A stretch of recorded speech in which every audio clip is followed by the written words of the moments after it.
Hello everyone, today we're going to be going over part B-2 of the August 2022 Living Environment Regents exam. In our last video, we continued where we left off at part 1A, and we left off at the end of part B1, question 43. Today we're going to be going over the entirety of B2, which is questions 44 through 55, starting with question number 44. Right, so let's just scale this up and let's read, right? So, directions for 44 to 55. For those questions that are multiple choice, record in separate answer sheet for the number of choices that are given. Best complete to for all other questions. Follow the direction given provided in this exam booklet. Right? Base your answers to questions 44 to 48 in the information on the table below and your knowledge of biology. West Nile virus, WNV, has been detected in a variety of bird species. Alright, cool. Crows and jays are known to get sick and die when infected.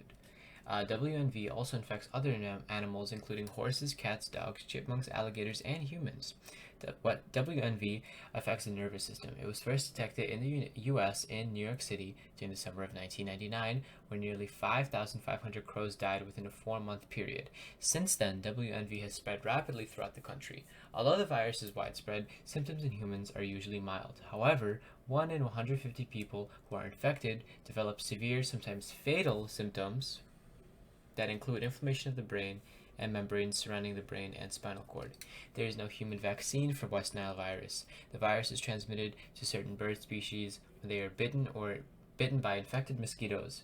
When these bird species are not available, mosquitoes are more likely to bite humans. Humans are a dead-end host, which means that even when infected with the virus, it is not passed on.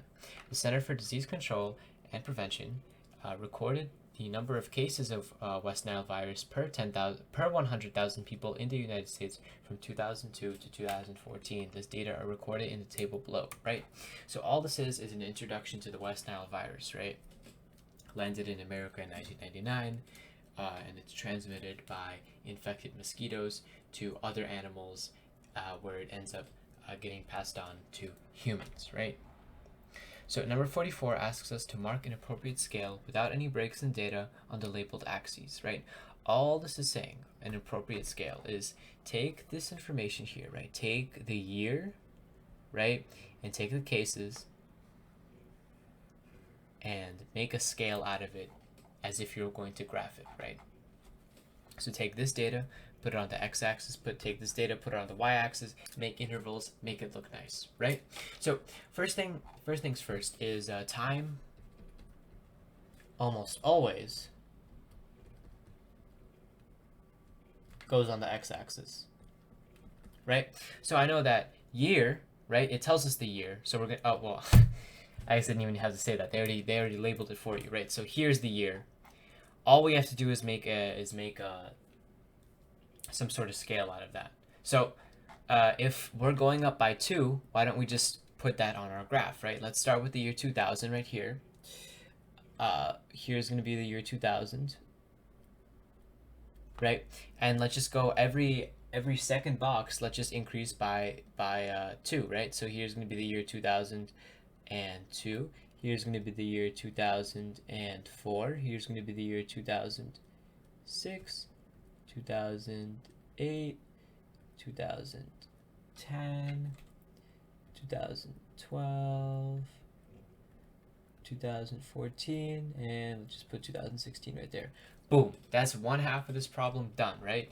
Is it an appropriate scale? Yes, it goes up by 2. Does it represent the data? Yes, it goes. Yes, it does. It encapsulates every single one of these points, right? Next, they already labeled the y-axis for you, right? Cases per 100,000 people. So let's look at this, right? And honestly, if we look at it, right, our maximum is probably going to be like 1.1, 1.2, right? And just let's start at 0, right? So how are we going to get all of this onto our y-axis, right? Well, pretty much the easiest way is just go up by 2s, right? If we went up by 2 on our x-axis, let's go up by 0.2 here, right? It really doesn't matter how you do this, as long as you get all of these, as long as you find an interval, right, or a range that includes all these data points and that goes up by the same number on each dash, you're going to be fine for this question, right? Just to save time, or the way that I would do this, I would start at, I would label this 0, and in every two tick mark, every 2 spaces, I'd make a tick mark and I'd increase by 2. That's how I would do this personally.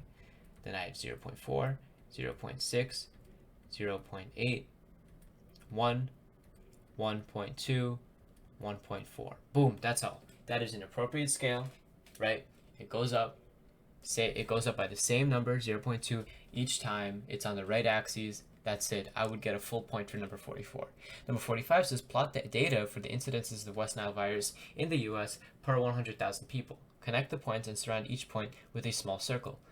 Cannot get easier than this. All it's asking you is literally to just graph it. Graph what you just did, what you just graph it on the axes that you just labeled, right? So let's look. Year 2002, there's 1.02 incidence. The incidence is 1.02, right? So I'm gonna go 2002. I'm gonna go 1, and just above it, I'm gonna mark it, and then I'm gonna circle it, right? That's 1 point. Next, my next point is 2004, 0.39. I'm gonna go 2004 and just under 0.4, because it's 0.39 in reality. I'm gonna mark it, right? 2006, 0.50, right? So that's in between here, right? Then what? 2008, 0.23, right? 2010, 0.20, 2012, 0.91. Wow, big jump, right? 0.91. So I'd really just graph that like somewhat down there. Boom. 2014, 0.42, right? So just slightly above that point, so like that, right? And then saying connect it with the line, of course. So we're connecting it from point to point, right? So from point to point, not from the edge of the circle, but from the center of the circle where we drew our point. Right, that's gonna go all the way up and it's down. That's it. That would get me full marks on this. Just make sure your lines are straight. That's graphed, right? So both of these are done. Number 46 says, based on your data, is it possible to predict what the number of cases per 100,000 people will be for the year 2020? Support your answer with data from the graph. Well, here's what you need in order to make a good prediction, right? The first thing and the main thing you need is a direct relationship, right? You need to have definitive proof that says that if this increases, that increases. If that decreases, that decreases. If this doesn't change, that doesn't change, right? You need a relationship in order to make a prediction, right? And when it comes to graphs, the best way to find a relationship is just via the line, right? If the line goes up, that means that there's a positive relationship between x and y. If the line goes down, that means that there's a negative relationship between x and y. If it's a straight line, it means that there's no change, right? But what we have here is it's going down, it go up, down, down, big up, down, right? There's no straight line, right? Which means that there's no relationship, right? There's absolutely no way, right? So first off, our answer is going to be no, right? Because there's no way I can predict this. There's no way that I could say that, in 2020 it's going to be 0.02, right? Because nothing shows that it's going consistently down, right? It was going down here, all of a sudden it jumped back up and then back down. It is unpredictable, right? Why? Because there's no trend and there's no pattern. It doesn't signify that it's going to forever go up. It's not going to signify that it's forever going to go down, right? So I would write no. The data. It is not possible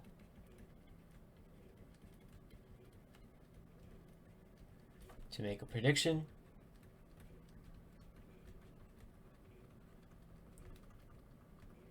because there is no trend or pattern between the year and the cases per 100,000. That's all we need here, right? There's no trend. We didn't find a trend. That means we write that down, right? Number 47 says that the two maps below show the number of human cases of West Nile virus per 100,000 people for the years of 2007 and 2016, right? The data represented on the maps best indicate what? Well, let's look here, right? So the darker it is, that means that the more incidents that there is, right? So right here in 2007, the Midwest had a pretty bad hit, right? And in 2016, it pretty much got better for everyone, right? There's a lot less dark spaces on this map. If anything, it got better for the Midwest, but it got worse for the Northeast, because right here, there used to be 0, then they got infected right there, right? So what does this show? This should show that birds have spread WNV to every state in the United States, right? Well, think about it. Does it? It doesn't, right? Because number one, birds aren't the only things that's spreading the disease. Number one, mosquitoes, right? It said mosquitoes can also spread it, and spread violently. It could also include horses, cats, dogs, right? So there's and humans. There are other ways of spreading this virus, right? Number one, and number two, right? Read the title: West Nile virus. Disease incidents reported to arbo.net, right? This has nothing to do with how it's transmitted. This is just the incident rate. So because it can be transmitted by other things other than birds, and because this isn't specifically saying that this is because of birds, we cannot conclude that from this. So number one is wrong, right? Number two says New York State has the highest rate of WNV infection for both the years shown. That's wrong, right? Because it's not fully shaded in, right? If it was the same color as Missouri in 2007, that would mean that New York City has the highest rate of infection. But in reality, it's more the second lowest, right? For both scenarios. That's wrong, right? 3, once WNV reaches a state, the number of people infected increases each year. That's false, right? Because clearly, look what happened in Montana, right? Montana used to have incidence of 1.00. That means that means a lot of people were infected, right? And in 2016, they actually recovered, right? In 2016, they had an incidence rate of 0.25, right? So the incidence rate decreased, which means that less people got sick, right? That makes this untrue, because because it doesn't show that the amount of infected people continue to increase. And that leaves us with number 4 as the right answer. For any given year, it is difficult to know which state will have the greatest number of cases, because as we see from this map, it fluctuated pretty heavily, right? The Northeast gained it, Washington State gained it, but all of these lost a lot of their infections, right? And just like we concluded in the last problem, it is difficult to predict. And then 48 says, explain why some people may be more severely affected by West Nile virus than the others, right? So by severely affected, it means why do some people have more severe symptoms, or why do some people get really sick from it? Well, if you really think about it, what system protects you from being sick? It's your immune system, right? So and that is one thing that fluctuates within populations, right? So let's just say your grandma obviously has a much weaker immune system than you, right? So if your grandma got West Nile virus, she'd probably suffer more than you would, because her immune system is much weaker. If you give this virus to a baby, it's going to be a lot more harmful for the baby than it is for you, like a 20-year-old, because you have a stronger immune system, right? So with any virus, and with how any virus affects anyone, the strength of their immune system matters, right? So explain why some people may be more severely affected. Well, some people may have a weaker immune system than others.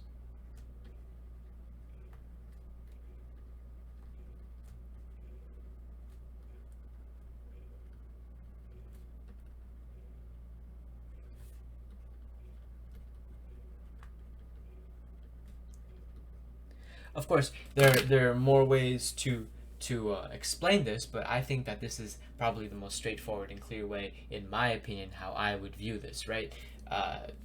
How you're affected by an illness directly relates to the strength of your immune system. So you could totally write that, and this would be counted as correct. Number 49, it relates to this food web, and it says, based on the food web, the population that contains the greatest amount of available energy would be what? Well, think about the energy pyramid, right? Here you have producers, and here you have the herbivores or tertiary, primary consumers, secondary consumers, whatnot. But remember that producers, aka plants, and have the most amount of energy, right? What this diagram shows is that the energy decreases as you raise up, right? So when asked the greatest amount of energy available, right, it's asking what is the producer, right? The producer always has the greatest amount of energy available. So which one is it? It has to be phytoplankton, right? And you're like, how can you tell that, right? Well, usually the producers are at the bottom of the food web and everything stems from it, right? So who feeds off of phytoplankton? Well, also, you should just know that algae is a producer, right?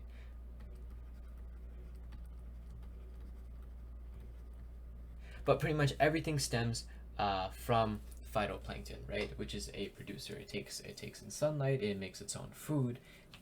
Because it's a producer, because it's green, it's probably going to have the most amount of energy in the entire ecosystem. And if you didn't know that, you could have drawn arrows, and you could have seen that this one is the only thing that doesn't have predators. Sorry, it's the only thing that doesn't consume others, right? Phytoplankton, there's no arrow that's drawn toward phytoplankton, and because of that, you know that it is a producer, not a consumer, because it consumes nothing, right? And producers always have the greatest amount of energy. So number 50 says that, or asks that, which statement would best describe what would happen in this ecosystem if phytoplankton were removed, right? So what did we just say? We just said that phytoplankton has the greatest amount of energy available, right? So if we take the greatest amount of energy away from this ecosystem, what will happen? Well, obviously, the food web will be heavily disrupted, right? If all of the energy comes from that phytoplankton, then no one else will have any other energy. That means that people will die because you need energy to live, right? The food will remain stable. That's the opposite of what happens. Heterotrophs would decrease, right? Because there's less energy, there's less of them available to consume each other. And copepods and krill can't fill that niche. It can't fill the role of the phytoplankton because they're not producers. And 51 says, describe the relationship represented by the arrows between the fish, squids, and fishes. Here, fishes here and squids. There's one arrow drawn to squid, one arrow drawn to fishes. Remember that an arrow signifies who consumes who. So if I have an A and an arrow pointed at B, that means A is consuming B. That means A is predating on B, right? So if we look here, the fishes are consuming the squids because the arrow is pointed from fish to squids, and the squids are consuming the fishes, right? Because the arrow is drawn from squids to fishes, right? So from this, I can conclude that squids and fishes feed off each other, or feed on each other, you know?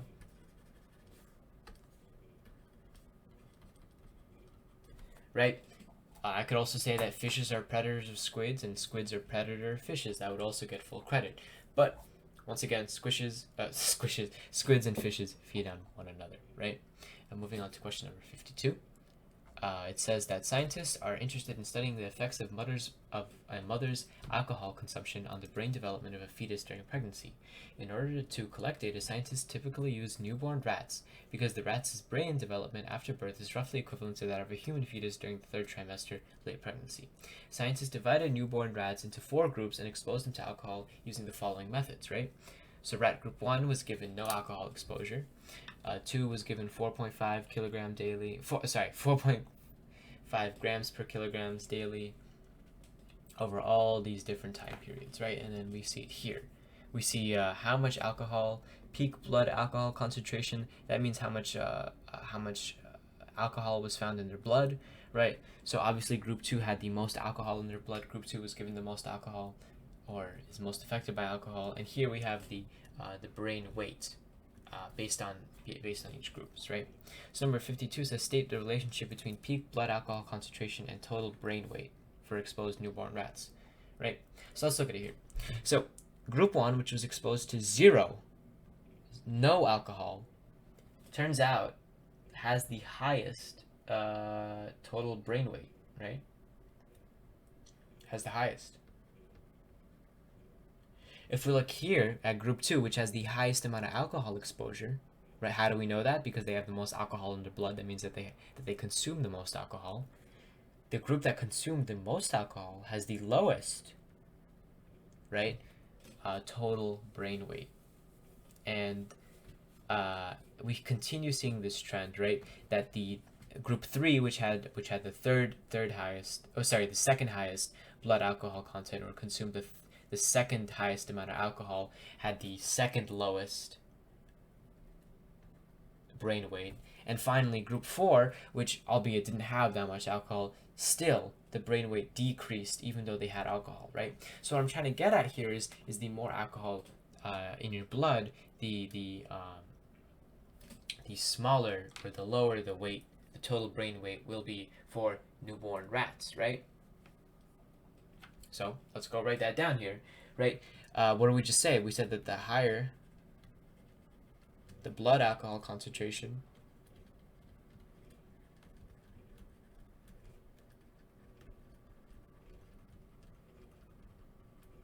the lower the total brain weight, right? Or we could write as blood alcohol concentration increases, total brain weight decreases, right? It's a simple relationship that you just see from the bar graphs, right? Number 53 and 54, based on this diagram, a student claims that this food web represents a stable ecosystem. State whether or not her claim is correct, right? So what's happening here? We have a producer,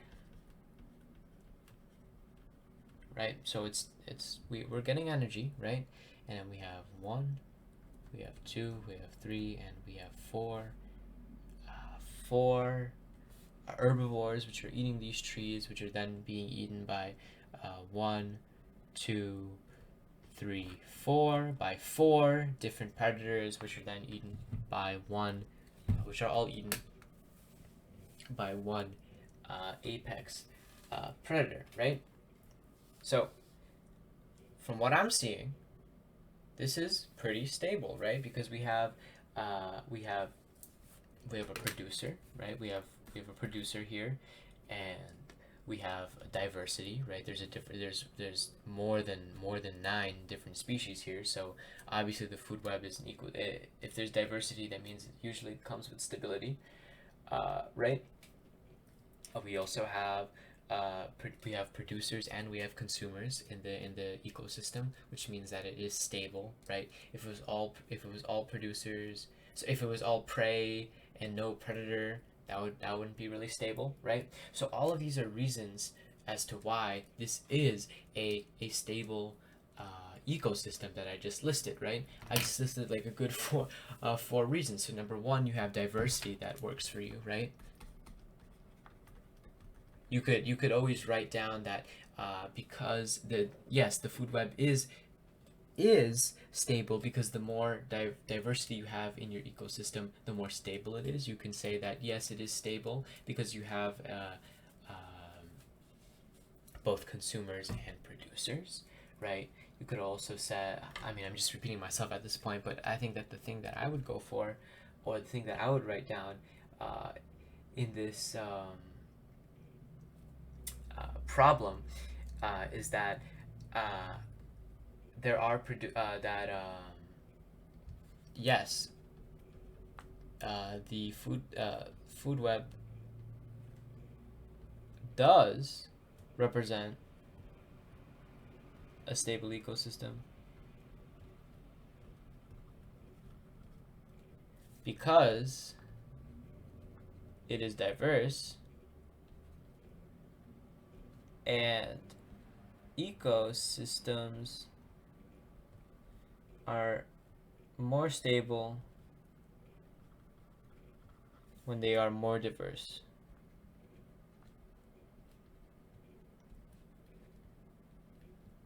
Right? That's perfectly acceptable for this problem.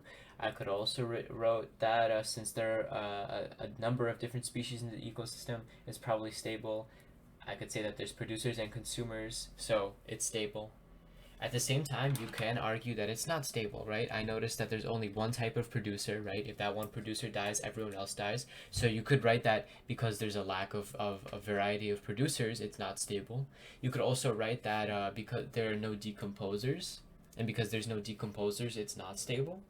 But what I'm trying to get at is there's a lot and a lot of right answers here, right? I'm just going for the yes because I think that's the yes answer is a lot easier to defend in this case, right?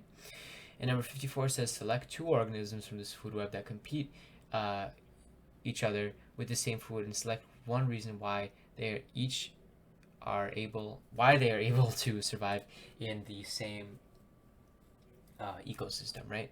So let's see. Well, snakes, from what I'm seeing, right? Snakes eat rabbits and foxes also eat rabbits, right?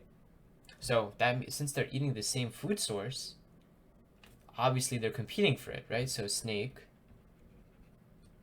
and a fox, right? They're competing over that same rabbit because the arrow goes to both the snake and the fox. That's how you know, right? And one reason why they're able to survive is because they can supplement their food source, right? They're not only competing. Rabbits aren't their only source of food, right? Foxes eat squirrels and snakes eat frogs, right? So they have other sources of food other than rabbits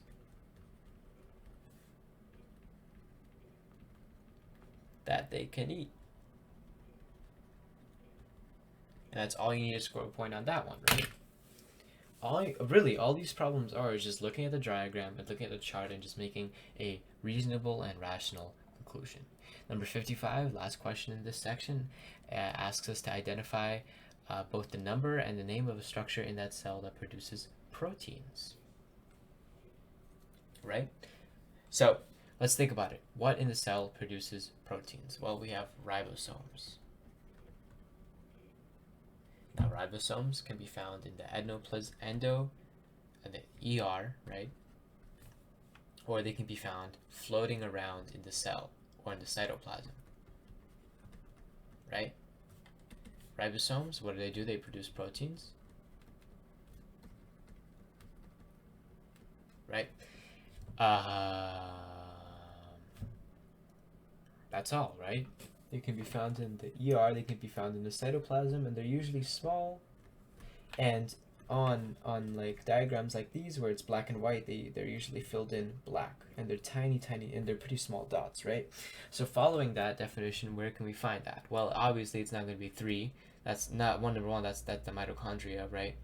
And that's large. It can't be number 2 because it's not colored in, and also because it's much larger. That leaves us with number 1. Look right here. Number 1 is pointing to this tiny black bead, right? And it's clearly attached to the endoplasm. Really blanking out on the name right now. Sorry, it's 12:30 a.m. right now. But they are attached to the ER like we just defined right here, right? So the number of the structure is going to be 1, right? And the name of the structure is going to be a ribosome. That's all you need to know for this one, right? So just remember your organelles and you'll be fine. So that's question number 55. That's the end of part B2, also the end of this video. I'm sorry if I repeated myself a lot, because I'm new to reviewing living environment tests. But if you have any questions, please let them know in the comments. If you like what you see, please feel free to subscribe and like because it helps with the channel. I hope you guys learned something today, and I hope you have a nice day. Bye.